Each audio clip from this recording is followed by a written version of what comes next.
ప్రభువా, మమ్మల్ని ఇంకా భూమి మీద సజీవుగా మీరు ఉంచినందుకు స్తోత్రాలు. మా దోషములు, మా పాపములు ప్రభువా క్షమించి ప్రభువా దేవానికి స్తోత్రాలు తొలగించి అయ్యా క్షమించగల గొప్ప దేవుడు ప్రభువా నీకే స్తోత్రాలు అయ్యా, నీకు వందనాలు. యేసయ్యా నీకే స్తోత్రాలయ్యా, స్తోత్రాలయ్యా, స్తోత్రాలు. ఈ అవకాశం మాకు ఇచ్చారు, నీకు స్తోత్రం. ఈ సమయాన్ని మాకు ఇచ్చారు ప్రభువా, నీకే స్తోత్రాలయ్యా. ఈ సమయం లేనివారు, ఈ అవకాశం లేనివారు, అయ్యా కాళ్ళుండి నడవలేని వారు, చేతులుండి అయ్యా చేతులతో ప్రభువా ఇదిగోనైనా నేను స్తుతించలేని వారు, అయ్యా నేను ఆరాధించలేని వారు ఎంతోమంది ప్రభు ఇంకా మంచం ఎందేమో అడకల మీదే ఉన్నారు ప్రభువా. ఇదిగో తండ్రి, నోరు నాయన నిన్ను స్తుతించినాక నోరు లేక, నోరు రాక, చేతులు పనిచేయక, కాళ్ళు ప్రభు నడవనాకి అయ్యా లేక నాయన ఇదిగో తండ్రి వారు రోగులుగానే మంచాల మీద పడి ఉన్న నీ బిడ్డలు ప్రభువా ఎంతోమంది, వేల మంది ప్రజలు ఉన్నారు ప్రభువా. యేసయ్యా నీకే స్తోత్రమయ్యా, స్తోత్రమయ్యా, స్తోత్రమయ్యా. ప్రాణమైతే ఉంది కానీ సజీవుగా లెగిసి ప్రభువా నేను గనపరచనాకి లేదు ప్రభువా, నీకే స్తోత్రం. మాకైతే కాళ్ళు ఇచ్చావు, ఇంకా కాళ్ళు పనిచేస్తున్నాయి ప్రభువా. మాకైతే చేతులు ఇచ్చావు, ఆ చేతులు నాయనా పనిచేస్తున్నాయి. నోరిచ్చావు నిన్ను స్తుతించినాకి. ఇదిగో ప్రభువా నీకే స్తోత్రాలయ్యా, స్తోత్రాలు. నిన్ను ఆరాధించినాక మేము వెనక్కి వేయకంట, నిన్ను స్తుతించినాక మేము వెనక్కి వేయకంట. ఇదిగో నిన్ను ఆరాధించినాక మాకు సహాయం చేయండి ప్రభువా, నీకు స్తోత్రం. ఇదిగోనైనా నీకు వందనాలు. నీ బిడ్డలతో మీరు మాట్లాడండి. వచ్చినైనా నీ బిడ్డలు ప్రభువా ఏ అవసరతలు, ఏ అక్కర్లో ప్రభువా ఏది నీ బిడ్డలకు అవసరమయ్యిందో నీకు తెలుసు. ఏ తలంపులతో వచ్చారో నీకు తెలుసు. ఏ హృదయముతో ఉండి నాయన వస్తున్నారో నీకు తెలుసు. ఏ కల్మషం, ఏ పాపముతో నిండి ఉన్నారో ప్రభువా నీకు తెలుసు ప్రభువా, నీకే స్తోత్రాలయ్యా. అయ్యా మా హృదయం నీకు తెలుసు ప్రభువా, మా మనసును వెరిగినవాడు ప్రభువా, నీకే స్తోత్రాలు. ఇదిగో తండ్రి 66వ కీర్తన ద్వారా మాతో మాట్లాడండి ప్రభువా, నీకే స్తోత్రం. ఇదిగో తండ్రి ఈ దినాన్ని ప్రభు 66వ కీర్తన చదువుకోనాక మాకు ఇచ్చిన సమయాన్ని బట్టి, ఈ అవకాశాన్ని బట్టి నీకు వందనాలు, స్తోత్రాలు ప్రభువా. మాకు ఇచ్చిన ఈ అవకాశం మేము వినియోగించుకోనాక సహాయం ఇచ్చేయి. నీ వాక్యం మమ్మల్ని బ్రతికిస్తుంది. నీ వాక్యం నీ బిడ్డలతో మాట్లాడుతుండగా చక్కగా నేను నెమరు వేసుకునే కృప నీ బిడ్డలకి ఇమ్మని యేసు పరిశుద్ధ నామములో అడిగి వేడుకొని పొందుకున్నాం మా తండ్రి.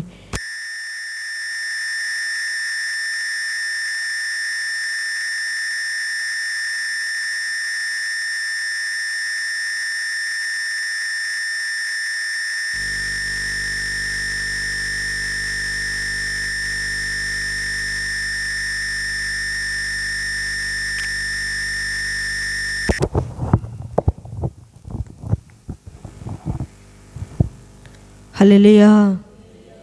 వాక్యం చదువుకుందాం. మీరందరూ బైబిల్ తెచ్చారా?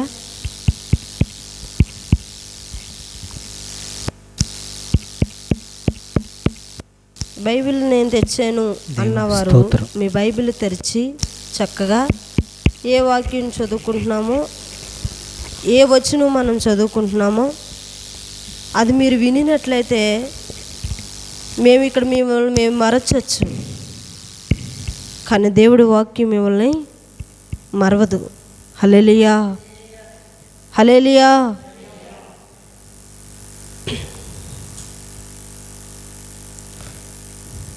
చూడండి 66వ కీర్తన 16వ వచనం నుండి కొన్ని వచనాలు మనం చదువుకుందాం. దేవుని యందు భయభక్తులు గలవాలారా, మీరందరూ వచ్చి ఆలకించుడి. ఆయన కొరకు చేసిన కార్యములు, నా కొరకు చేసిన కార్యములు నేను వినిపించదను. చూడండి ఏంటంట, మీరందరూ కూడా దేవుడు చేసిన కార్యములు భయభక్తులు కలిగి, చూడండి దేవుడి మీద భయభక్తులు కలిగి ఉన్నవారు మనం అందరం కూడా ఏం చేస్తామంట, మళ్ళా చదువుదాం. దేవుని యందు భయభక్తులు గలవారు, దేవుడి యందు భయభక్తులు కలిగి మీరందరూ వచ్చి ఆలకించుడి. మీరందరూ కూడా చూడండి దేవుడి యందు భయభక్తులు కలిగి వారు అందరూ కూడా ఏం చేస్తారంట, దేవుడు మాటని వింటామంట. మనందరం కూడా ఫస్ట్ మనకి ఏం కావాలంట, ఒక క్రైస్తువులుగా, ఒక క్రీస్తు పోలు నడుచుకున్న వారుగా, ఒక క్రైస్తు జీవితాన్ని జీవించే వారికి ఏం కావాలంటే, ఫస్ట్ మనకి ఏం కావాలంటే దేవుడు యందు భయభక్తులు కలిగి మనం ఉండాలంట. హల్లెలూయా. మనకు దేవుడు యందు భయభక్తులు కలిగి మనం ఉన్నప్పుడంట దేవుడు మనల్ని ఏం చేస్తాడంట, మీరు ఆలకించుడి. చూడండి, దేవుడు యందు భయభక్తులు కలిగిన వారికి ఏం జరుగుతుందంటే, అమ్మో అమ్మో నేను ప్రార్థన స్థలానికి వెళ్ళాలి, నాకు ప్రార్థన నేను సమయానికి నేను వెళ్ళిపోవాలి, ఈ రోజున దేవుడు నాతో ఏం మాట్లాడతారు. హల్లెలూయా, హల్లెలూయా.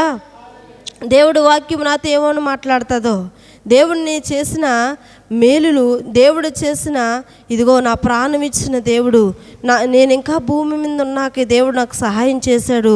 కాబట్టి నేను ఏం చేయాలంటే దేవుడి యందు భయభక్తులు కలిగి, అమ్మో నేను దేవుడి యందు కృతజ్ఞత కలిగి, నేను దేవుడి యందు నేను విశ్వాసం కలిగి, దేవుడి యందు నేను దేవుని ఎరగాను కాబట్టి, నేను అన్యులను కాదు, ప్రభుని ఎరగలేని వారిని కాదు, నేను దేవుని ఎరిగిన వారిని కాబట్టి మనం ఏం చేయాలంట, దేవుడి యందు భయభక్తులు కలిగి వారు ఏం చేస్తారంటే దేవుని స్తుతించనాకి, దేవుడు మాట, దేవుడు వాక్యము విననాకి మనం ఏం చేస్తామంట, వచ్చేస్తామంట. హల్లెలూయా, హల్లెలూయా. మనం ఏ స్థితిలో ఉన్నా, ఏ పరిస్థితిలో మనం ఉన్నా, ఏ కష్టకాలంలో మనం ఉన్నా, ఎటువంటి మనం లేవలేని పరిస్థితిలో మనం ఉన్నా, ఒకవేళ మనం తీసుకెళ్ళి అరణ్యములో వదిలేసిన కూడా మనం ఏం చేస్తామంటే ఒక విశ్వాసం లేని వారుగా మనం ఉండలేమంట, ఒక భక్తి లేని వారుగా, ఒక అవిశ్వాసం వాళ్ళే మనం ఉండలేమంట. కానీ ఏమవుతామంట, ఒక దేవుడి యందు భయభక్తులు కలిగిన వారు దేవుడు మందిరానికి, దేవుడు వాక్యానికి,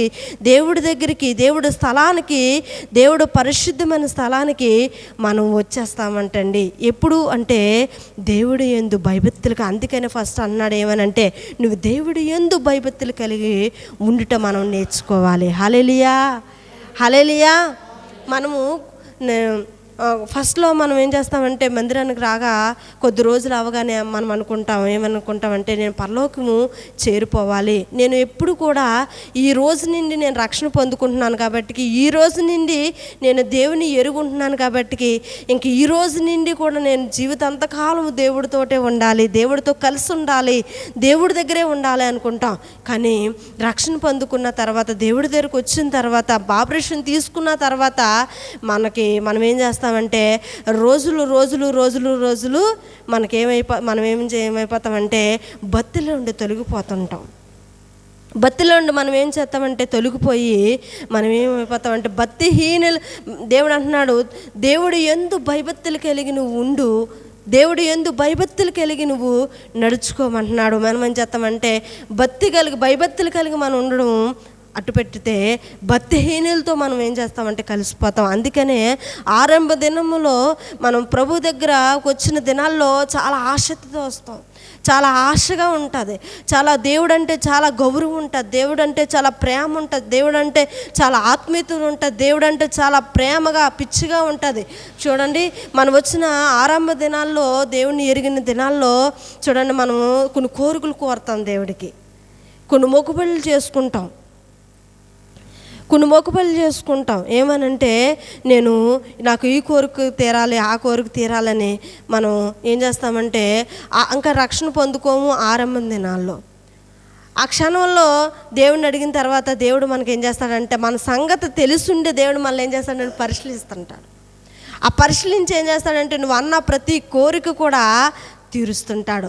అక్కడి నుండి మనం రక్షణ పొందుకున్న తర్వాత కొద్ది దినాలకి ఏమైపోతుందంటే మనం సహవాసం, మన భక్తి దూరం అయిపోతుంది. కాబట్టి దేవుడు కూడా మనకు చేసిన కార్యములు దూరం చేస్తుంటాడు. హల్లెలూయా. ఆరంభ దినాల్లో చాలా దగ్గరగా ఉంటాడు దేవుడు. ఆరంభ దినాల్లో మనకు చేసిన మేలు చాలా గొప్పగా ఉంటాయి. అక్కడి నుండి మనం ఎలాగైతే దూరం అవుతామో దేవుడు చేసిన కార్యములు కూడా అలాగే దూరం అవుతాయి. హల్లెలూయా, హల్లెలూయా. చూడండి, మనము ఏం చేయాలంటే దేవుడి యందు భయభక్తులు కలిగి ఎప్పుడు కూడా మన ఆరంభంలోనే కాదు, ముగింపులోనే కాదు, ఎప్పుడు కూడా మన భక్తి ఒకలాగే ఉన్నప్పుడు దేవుడు చేసిన కార్యములు ఎప్పుడు ముందే ఉంటాయి. హల్లెలూయా. అందుకే ఫస్ట్ మనకేం కావాలి? నీకు నాకు మనందరికీ కావాల్సింది ఏంటి అంటే దేవుడి యందు భయభక్తులు కలిగి, దేవుడి యందు భయం ఫస్ట్ మనం కలగాలి. క్రైస్తవులుగా ఈ రోజుల్లో భక్తి ప్రజల్లో కోల్పోయాడు దేవుడు. ప్రజలు ఎవరు చూసినా ఎక్కడ చూసినా ప్రజల్లో ఉన్న భక్తి మరి చాలా చల్లారిపోతుంది. కాబట్టి దేవుడు కూడా ప్రజలలో ఉన్న కోరికలు కూడా తీర్చడానికి ఆయన కూడా ఆలస్యం చేస్తున్నాడు. హల్లెలూయా. చూడండి, కిందకు చదువుకుందాం. దేవుని యందు భయభక్తులు గలవారా మీరందరూ వచ్చి ఆలకించుడి. చూడండి, మనం ఏం చేయాలంటే ఆ ఆసక్తి ఉన్నవాళ్ళు, ఆ భయభక్తులు కలిగి ఉన్నవారు ఏం చేస్తారంట ఏంటి, దేవుడు మాటలు విన్నాకి, దేవుడు దగ్గర మరి ఏదైతే ఒక పరిచర్య అవ్వచ్చు, లేదంటే దేవుడు పని ఏ పని అని అవ్వచ్చు, మనం ఏం చేస్తామంటే ఒక ముందుగా మనము ఉంటుంటాం. ఒక భయభక్తులు కలిగి ఉన్నవారు పిచ్చి ఎలా ఉంటుందంటే, భయభక్తులు కలిగి ఉన్న ఆసక్తి ఎలా ఉంటుందంటే, భయభక్తులు కలిగి ఉన్న ఆసక్తి ఎలా ఉంటుందంటే 9 గంటలకి 10 గంటలకు ప్రార్థన అంటే 9:30కే, ఎందుకంటే ఇక్కడ నుండి అక్కడికి మందిరానికి వెళ్ళాలి కాబట్టి లేట్ అవుతుంది, కాబట్టి నేను అక్కడి నుండి అక్కడికి వెళ్ళబోద్దుకి టైం అయిపోతుంది, కాబట్టి నేను ముందుగా వెళ్ళిపోవాలి, 9:30కే వెళ్ళిపోయి నేను ఫస్ట్గా ఏం చేయాలి? ప్రార్థన చేయాలి. హల్లెలూయా. ఫస్ట్గా నేనేం చేయాలి? ప్రార్థన చేయాలి.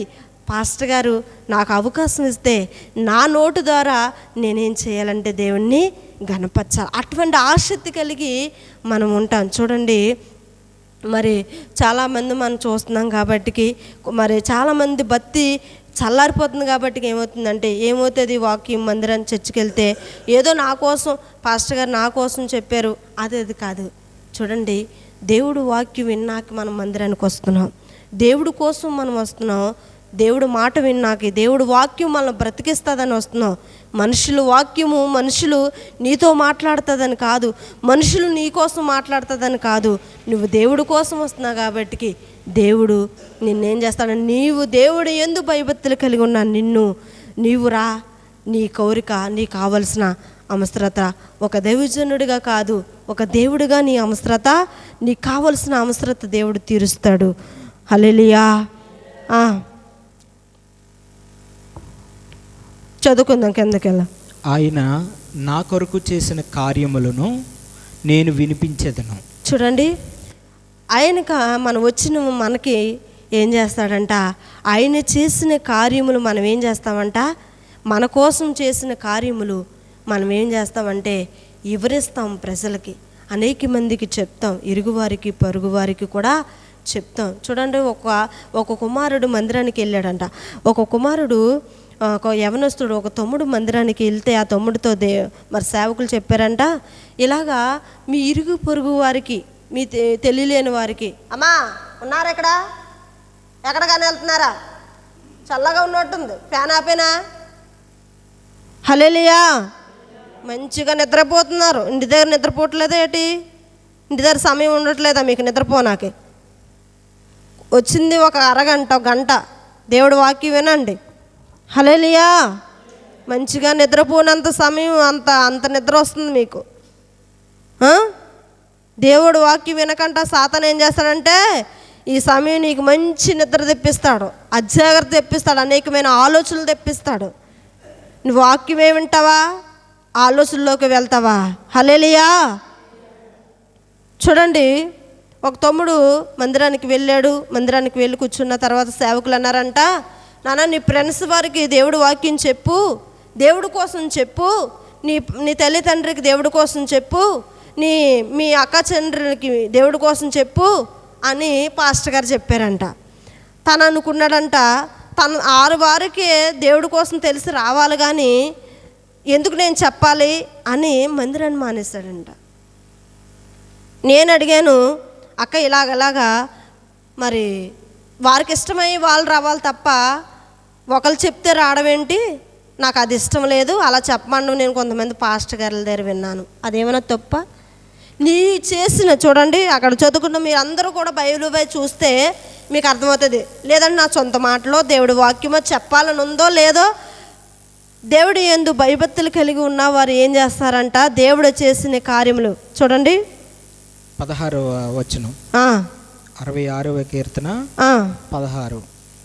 ఆయన నా కొరకు చేసిన కార్యములను చూడండి, నేను వినిపించేదను. చూడండి, దేవుడు మన కోసం మనకు చేసిన మేలులు, మన కోసం చేసిన కార్యములు అంట అనేక మందికి మన వివరించకంట ఉండలేమంట. హల్లెలూయా. దేవుడు యందు భయభక్తులు కలిగి ఉన్న ఫస్ట్ మనకి ఏం కలుగుతుంది అంటే దేవుడు చేసిన కార్యములు, దేవుడు చేసిన ఉపకారము, దేవుడు చేసిన మేలులు, దేవుడు చేసిన మన కోసం దాచబడిన ధనమును చూసి మనం ఏం చేయగలేమంటే ఇతర వరకు చెప్పకంట మనం ఉండలేము. హల్లెలూయా, హల్లెలూయా. చూడండి, భక్తిహీనులు బుద్ధి లేకుండా మాట్లాడుతుంటారు, వారికి సొంతంగా మాట్లాడుతుంటారు, వారికి అనుకూలంగా మాట్లాడతారు. ఇక్కడ దేవుడు వాక్యం మనకు అనుకూలంగా మాట్లాడమని చెప్పట్లేదు.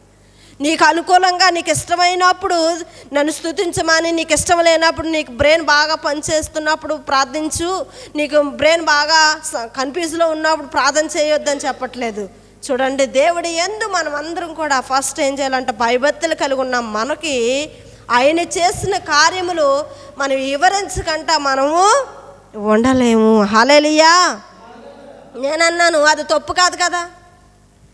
నీకు చేసిన కార్యములు, నీకు చెప్పిన మాట నీకేం అర్థమైందో, అసలు దేవుడు ఎవరో నువ్వు తెలుసుకున్నావు, నీకు తెలిసింది, ఆ మాట చెప్తావు, అది తప్పు కాదు కదా. అది నాకు తప్పే. హల్లెలూయా. కొంతమంది జ్ఞానం మించిగా ఆలోచిస్తారు, కొంతమంది వారి సొంత జ్ఞానాన్ని చొప్పు ఆలోచిస్తారు, కొంతమంది ఏం చేస్తారంటే వారి సొంత జ్ఞానం చొప్పున నడుస్తారు, వారి చదువుని బట్టి నడుస్తారు. అందుకనే దేవుడు వాక్యం సెలవిస్తుంది ఏమనంటే పందుల దగ్గరికి వెళ్ళి నువ్వు ముత్యాలు జల్లవద్దు. హల్లెలూయా. కొంతమంది ప్రశ్నలు వేసిన ప్రశ్నలకి వారికి మనం ఎంత చెప్పినా అర్థం కాదు. వారు ఏం చేస్తారంటే రెండు నాలుకలు విధానంగా వాళ్ళు తీసుకుంటారు. రెండు నాలుగు విధానం మనము మాట్లాడినా వాళ్ళకి ఆ విధానం అలవాటు అయిపోయింది కాబట్టి వారు మార్చుకోలేరు. హల్లెలూయా. కింద చదువుకుందాం చూడండి. ఆయనకు నేను మొరపెట్టుతిని, చూడండి, అప్పుడే నా నోట శ్రేష్టమైన కీర్తన ఉండును. చూడండి, ఆయనకి నేను మొరపెట్టగా, ఆయనకు నేను మొరపెట్టి తిని అప్పుడే నా నోట శ్రేష్టమైన కీర్తనను. చూడండి, ఆయనకి మనం మొరపెట్టగా అప్పుడే మనకి ఏం కలుగుతుందంటే శ్రేష్టమైన కీర్తన దేవుడు మన నోటు ఉంచుతాడంట. హల్లెలూయా. ఫస్ట్ చెప్పాడు ఏమనంటే నువ్వు దేవుడు యందు ఎప్పుడు ఎంతమందిలో ఉన్నా, ఎక్కడ ఉన్నా, ఎంతమందిలో నువ్వు ప్రయాణం చేసినా, పని చేసినా, ఎక్కడ ఉన్నా నువ్వు వేరుగా నాకు ఇష్టంగా భయభక్తులు కలిగి నువ్వు ఉంటే నేను అనేకమైన కార్యములు నీకు చేస్తాను, అనేకమైన కీర్తనలు, అనేకమైన శ్రేష్టమైన కీర్తన నీ నోట ఉంచుతాను. హల్లెలూయా. అనేకమైన శ్రేష్టమైన కీర్తనలు దేవుడు వాక్యమును పెట్టి నువ్వు చక్కగా కీర్తించగలుగుతావు. ఎలాగా అంటే చూడండి, ఆయనకి మనం ఏం చేయాలంటే మొరపెట్టినప్పుడు, హల్లెలూయా, మొర్రపెట్టిన మొరలోండి వస్తుందంటే శ్రేష్టంగా కొత్త కీర్తన అంటే అది దేవుడే మనకి నేర్పిస్తాడంట. హల్లెలూయా. అందుకనే దేవుడు మనలోండే ఒకటి ఆశిస్తున్నాడు, ఏమని, నువ్వేం చేస్తావంటే నీలో నాకు చిన్న స్థానం ఇవి. ఏంటి ఆ చిన్న స్థానము? నన్ను నువ్వు ఎరిగావు కదా, నన్ను నువ్వు తెలుసుకున్నావు కదా, నన్ను తెలుసుకున్నా నీవు భయభక్తులు కలిగి ఎలాగుండాలో, ఏ విధంగా ఉండాలో, లోకంలో జీవిస్తున్నావు, లోకలతో మాట్లాడుతున్నావు, లోకంలో ప్రయాణం చేస్తున్నావు, లోకస్తులతో ఉంటున్నావు. కాబట్టి నువ్వు చేసేది ఏంటంటే లోకంలో జీవిస్తున్నా, నీవు లోక మాన్యములో, లోక పాపంలో నువ్వు జీవిస్తున్నావు. కాబట్టి భయభక్తులు కలిగి నువ్వు ఉంటావా? లేదంటే భయం లేకంట, భక్తి లేకంట లోకస్తులు జీవిస్తుండగానే వాళ్ళతో పాటు నువ్వు జీవిస్తావా?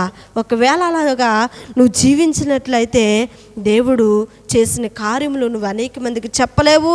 ఆ కార్యము నీ దగ్గరికి రాకంటేనే దూరం అయిపోతుంది. హల్లెలూయా.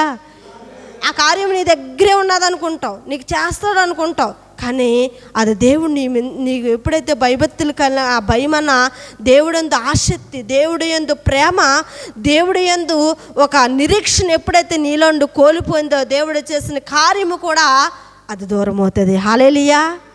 హల్లెలూయా.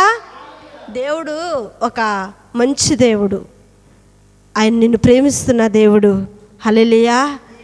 చూడండి, ఆయనకు మొరపెట్టుగా మన నోట ఒక మంచి కీర్తన ఒక శ్రేష్టమైన కీర్తన దేవుడు మన నుంచి మన నోటంటుంచి ఆయన స్తుతించేవారుగా దేవదూతలతో అండి, దేవదూతలు పరిశుద్ధుడు పరిశుద్ధుడు అని ఆయన స్తుతిస్తుంటే ఎలాగైతే ఆయనకి చల్లగా ఉంటుందో, ఒక ఆయన ఏందు భయభక్తులు కలిగి ఉన్న మనం కూడా స్తుతిస్తుంటే ఆయన చాలా సంతోషిస్తాడండి. చూడండి, కిందకి చదువుదాం. నా హృదయంలో నేను పాపం లక్ష్యం చేసిన ఎడల చూడండి, ప్రభు నా మనవి వినకపోవును. నా మాట ఆలకిస్తారా? 18వ వచనం చదువుకుందాం. నా హృదయంలో నేను పాపం లక్ష్యం చేసిన ఎడల చూడండి, ప్రభు నా మనవి వినకపోవును. మన హృదయంలో పాపాన్ని మనం ఏం చేస్తామంట? లక్షిస్తామా లక్షించమా? ఫస్ట్ మనం ఒక చిన్న పాపం అంటే చిన్న తలంపు మనకి వస్తుంది.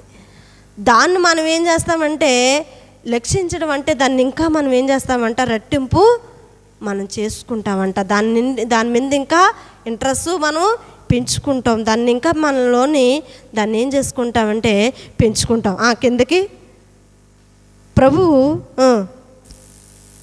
నా హృదయంలో నేను పాపం లక్ష్యం చేసిన ఎడల ప్రభువు నా మనవి వినకపోవును. చూడండి, ఆ పాపం మనలో ఉంచుకొని మనము లక్షించడం వల్ల ఇంకా మనము రెట్టింపు చేసుకోవడం వల్ల మనం ప్రభువా ప్రభువా ప్రభువా అని మనం ఎంత పిలిచినా ఆయన ఏం చేస్తాడంట? ఆలకిస్తాడా ఆలకిస్తాడా అంటున్నాడా? చెప్దాం, చెప్పండి మీరు.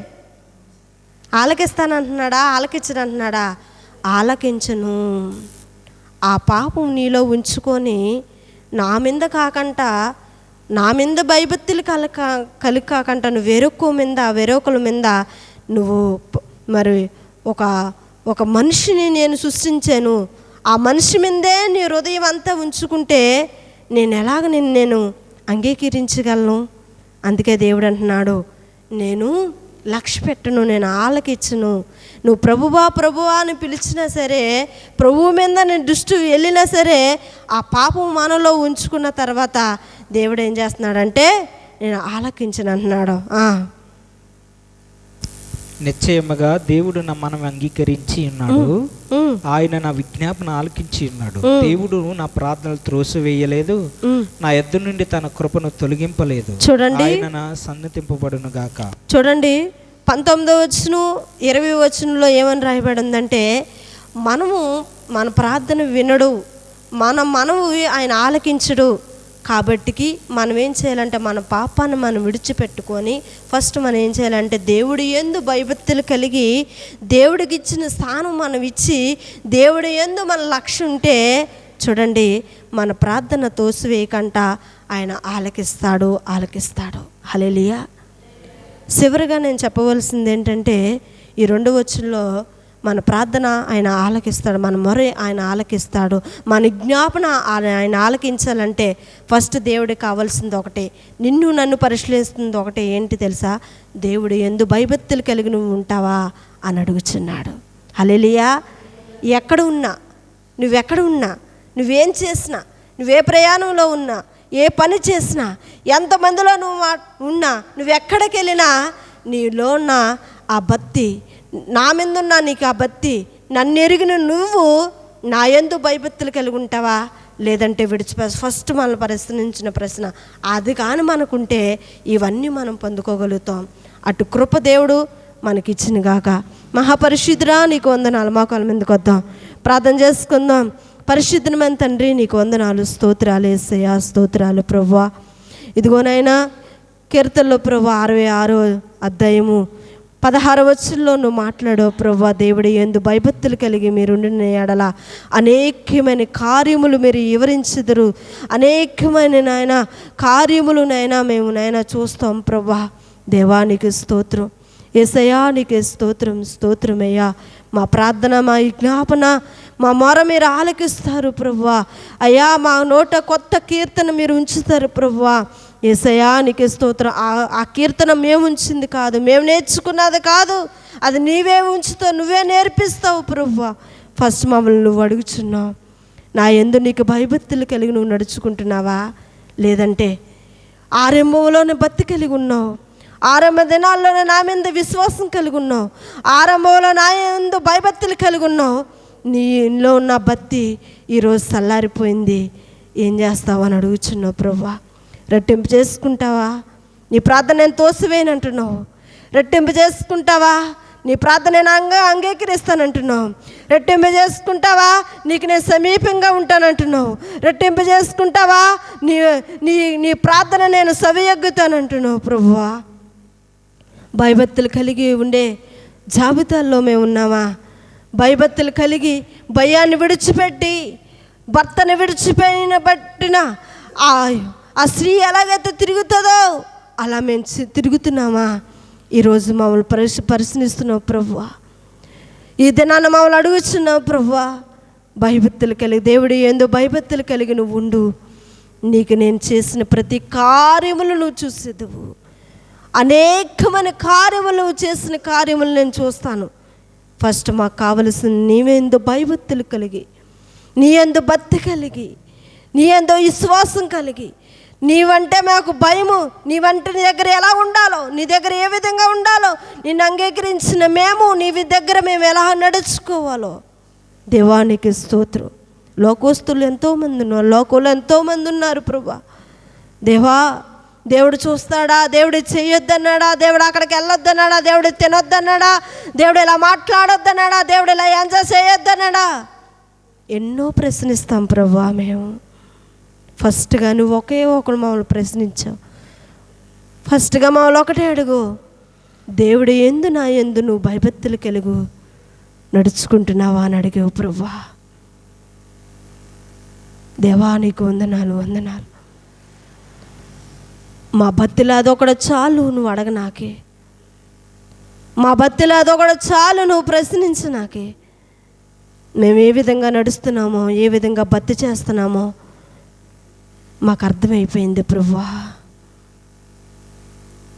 వచ్చిన నీ బిడ్డలను మీరు నాయన, నీ వాక్యం నడిపిస్తుంది, నీ వాక్యం మాట్లాడుతుంది. మా జీవితం, మా హృదయం ఎలాగుందో నీకు తెలిసిపోద్ది ప్రభువా. నీ వాక్యం మమ్మల్ని గద్దిస్తుంది, అవైజ్ఞులుగా కాకుండా యోగ్యులుగా చేస్తుంది. నీ వాక్యం మాట్లాడి ఒకవేళ మేము సరి చేసుకుంటే, అయోగ్యులుగా ఉండడం నీకు ఇష్టం ఉండదు ప్రభువా. యోగ్యులుగాను ఇష్టలుగాను ఉండడం నీకు ఇష్టం ప్రభువా. నీకు వందనాలు దేవానికి స్తోత్రాలు ప్రభువా. మా మొర మీరు ఆలకించండి, మా ఈ జ్ఞాపను మీరు ఆలకించండి. దేవానికి స్తోత్రం, స్తోత్రం, స్తోత్రం. మేమైతే ప్రార్థన చేస్తున్నాం, కానీ భక్తి లేదు, భయం లేదని అడుగుచున్నాం. మేమైతే అడుగుచున్నాం, మాకు కావలసిన కోరికలన్నీ అడుగుచున్నాం, కానీ మా ప్రార్థన మీరు ఆలకించినాకే నీ యందు మేము భక్తి కోలుకుపోయాము. ఇప్పుడు ఆరంభ దినాల్లో మేము ఎంతో భక్తి కలిగి ఉన్నామయ్యా. ఆరంభ దినాల్లో ఎంతో భక్తి కలిగి ప్రార్థన పరులుగా మేము జీవించాం ప్రభువా. రోజు రోజుకి భక్తిహీనులవై తిరుగుచున్నాం.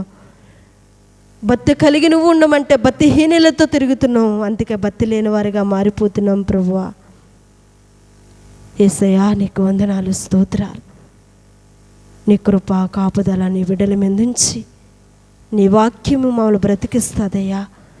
నీ వాక్యమే మమ్మల్ని సరిచేస్తుంది. ఇది నీ వాక్యము, ఈ పరిశుద్ధ గ్రంథం ఇది నీ వాక్యము, నీ మాట ప్రభువా. నీ వాక్యము మాతో మాట్లాడుతుంది ప్రభువా. ప్రభువా నీ వాక్యం మాతో మాట్లాడుతుంది. ఎండిన ఎముకలకి జీవాన్ని పోసిన వాక్యం ఈ వాక్యము ప్రభువా. ఈ వాక్యము ద్వారానే మమ్మల్ని మాట్లాడు, మాతో మాట్లాడు, నీ ప్రజలతో మాట్లాడు, ఈ ప్రజలు పలకరించు. ఈ ప్రజలు ఎలా ఉన్నారో నీకు తెలుసు ప్రభువా. ఏ భక్తి కలిగి ఉన్నారో నీకు తెలుసు, భక్తిని విడిచిపెట్టి ఉన్నారో నీకు తెలుసు ప్రభువా. ఈ బిడ్డలతో మాట్లాడి నడిపించి సహాయం చేయమని నీ దేవతలకి ఇంకా మంచి ఆరోగ్యం మిరిచి చక్కగా మీరు నుండి నడిపించి నీ వాక్యం ద్వారా మాట్లాడే సహాయం చేయమని యేసు పరిశుద్ధ నామములో అడిగి వేడుకొని పొందుకున్నామా తండ్రి, ఆమేన్. చివరిగా వచ్చిన ఒక చరణం పాడుకొని మా సేవకులకి సమయాన్ని ఇద్దాం.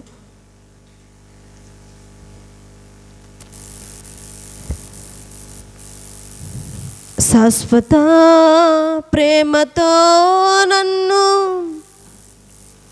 ప్రేమించుచున్నావా. ఆయన ప్రేమతో మనల్ని పలకరిస్తున్నాడు బిడ్డ. శాశ్వతమైన ప్రేమతో నిన్ను నన్ను ప్రేమిస్తున్నాడు. శాశ్వతమైన ప్రేమతో నిన్ను నన్ను పిలుస్తున్నాడు. దేవుడు ప్రేమను సులభంగా తీసుకోవద్దు. లేచి నిలబడదు.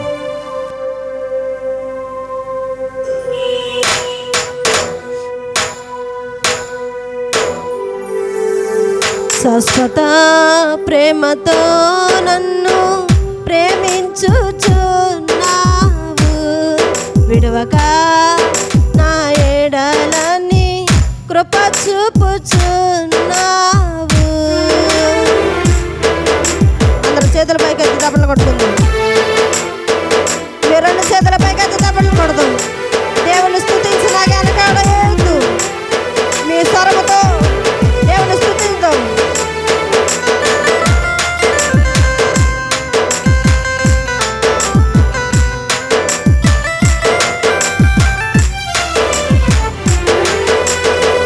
భర్తను విడచిన విశ్వాసఘాతుకురాలుల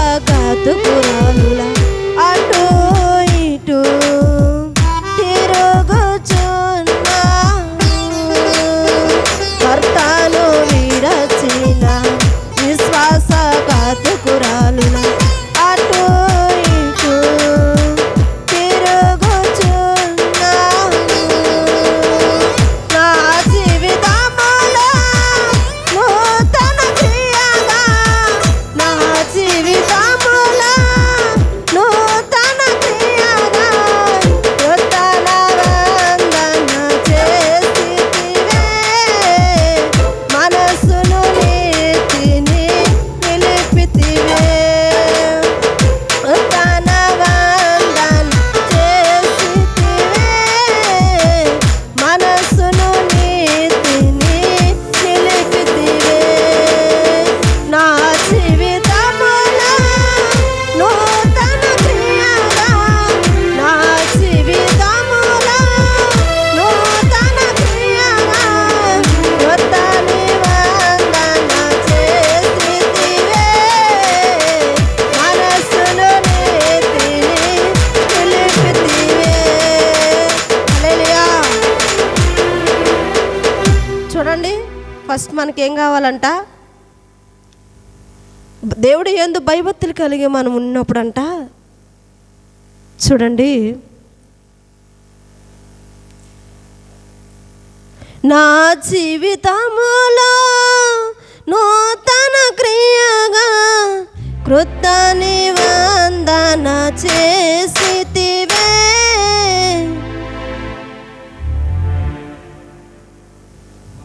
నును నీతిని నిలిపితివే. చూడండి, మన మనసుని ఏం చేస్తాడంటే దేవుడు ఏమైనా ఆశిస్తున్నాడు? ఒక నీతి కలిగి, యథార్థత కలిగి మన మనసుని ఉండాలని ఆశిస్తున్నాడు. మన మనసు ఒక నీతిగా యథార్థంగా మనం ఉన్నప్పుడు దేవుడు మనకి సమీపంగాను దగ్గరగాను ఆయన ఉండాలకి.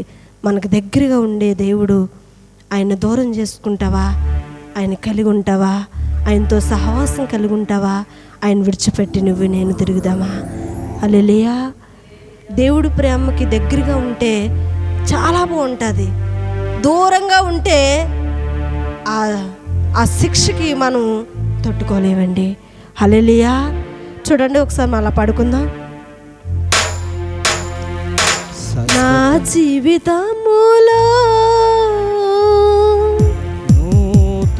నూతన క్రియగా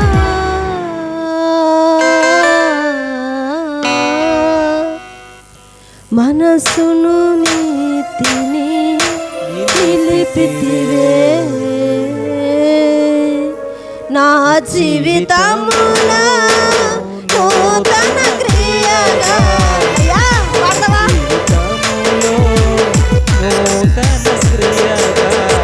కృత నివందన చేసితివే. మనసును నీతిని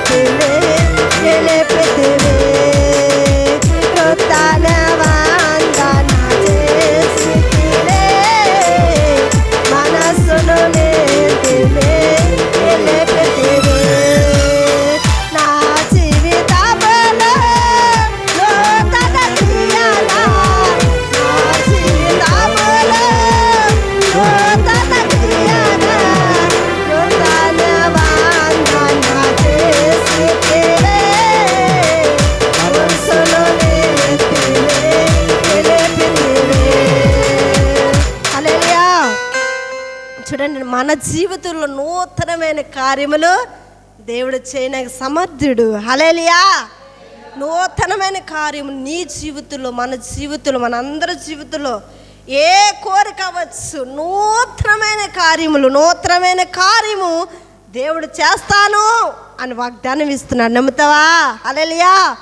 నూతనమైన కార్యములు నీ జీవితంలో, మన జీవితంలో, మనందరి జీవితంలో కూడా ప్రభు చేయనాక సమర్థుడు. అంత గొప్ప దేవుణ్ణి నువ్వు దూరం చేసుకోవద్దు, దూరం అవ్వద్దు అని దేవుడు నిన్ను హెచ్చరిస్తున్నాడు, ప్రేమిస్తున్నాడు. హత్తుకో దేవుడు ప్రేమని. హల్లెలూయా. సమయం ఎక్కువై ఉంటుంది, సేవకులను క్షమించి ఈ సమయాన్ని సేవకులకు ఇస్తున్నాం. శాశ్వత ప్రేమతో నన్ను ప్రేమించు